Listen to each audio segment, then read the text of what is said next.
আশা করি সবাই খুব ভালো আছেন। রাজারাপ্পা টেম্পল দেখতে যাওয়ার ব্লগের এটা সেকেন্ড পার্ট। আর এই মুহূর্তে আমরা আছি রাঁচিতে। আর রাঁচিতে আমরা এই দেউরি মন্দিরটাকে দেখলাম, বাইরে থেকে দেখেছি, ভেতর থেকে আমার দেখা হয়নি।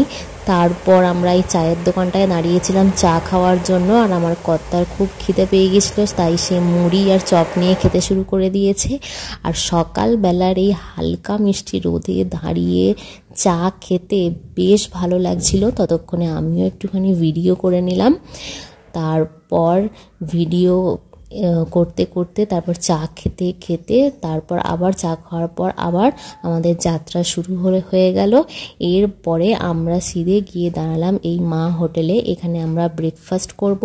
আর রাজাদারা একটু পিছিয়ে গিয়েছিল, তাই আমরা এখানে দাঁড়িয়ে একটুখানি ছবি টবি তুলে নিলাম। আর ততক্ষণে আমি চারিদিকের ভিউটাকে আপনাকে দেখিয়ে দিই। রোডের ধারে ছিল এই হোটেলটা। আর এটার পর আমি দিদিদেরকে কিছু ছবিও ক্লিক করে দিচ্ছিলাম।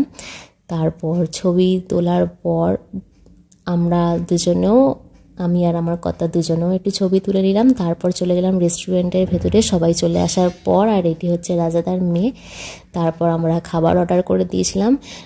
সবাই ডোসা অর্ডার করেছিল, আমিও তাই করেছিলাম। কিন্তু আমার ইডলি ইচ্ছা ছিল, সবাই যেহেতু খাচ্ছিল তাই আমি ডোসা নিলাম। কিন্তু পরে বুঝতে পারলাম যে আমার সিদ্ধান্তটা ভুল ছিল, আমার নেওয়া উচিত হয়নি, আমার ভালো লাগছিল না। তো যাই হোক, তারপর খেয়ে দিয়ে আবার রওনা দিলাম।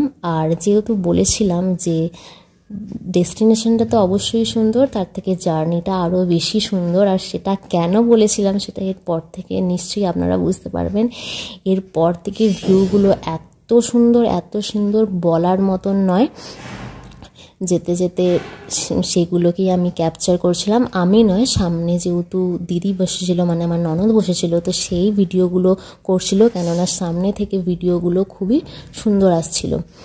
আর আমি যেহেতু পাহাড় খুবই পছন্দ করি, তাই আমার তো ভীষণ ভালো লাগছিল। কিন্তু আমার সাথে সাথে সবাই আরও বেশি উৎসাহিত হচ্ছিল।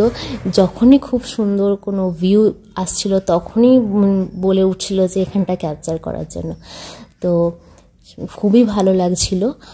আর এই যেহেতু ড্রাইভ করছিল আমার কর্তা, তাই সে মাঝে মাঝে স্লো করে দিচ্ছিল যাতে ভিডিওটা ভালো করে ক্যাপচার করা যায়। এই করতে করতেই আমরা এগিয়ে চলেছিলাম। আসলে আমরা গুগল ম্যাপ দেখে অন্য একটা রুট ধরছিলাম, কিন্তু রাজাদা বলল এই রুট দিয়ে যাওয়ার জন্য, কেননা এখানে খুব ভালো ভিউ পাওয়া যাবে। আর সত্যি তাই, অসাধারণ ভিউ ছিল। আর দূরে ওই যে পাহাড়টা দেখতে পাওয়া যাচ্ছে, ওই পাহাড়টার টপ পেতে একটা মন্দির ছিল। হয়তো ভিডিওতে অতটা ভালো, ভিডিওতে বোঝাই যাচ্ছে না হয়তো এটা, কিন্তু আমরাও অনেকক্ষণ পরে সেটা খেয়াল করেছিলাম যে একদম ওপরে একটা মন্দির আছে। তো এই সমস্ত কিছু দেখতে দেখতে এগিয়ে যাচ্ছিলাম। আর আমাদের ডেস্টিনেশনের থেকে আমরা বেশি দূরে আর নই, আর প্রায় আমরা কাছাকাছি চলেই এসেছি।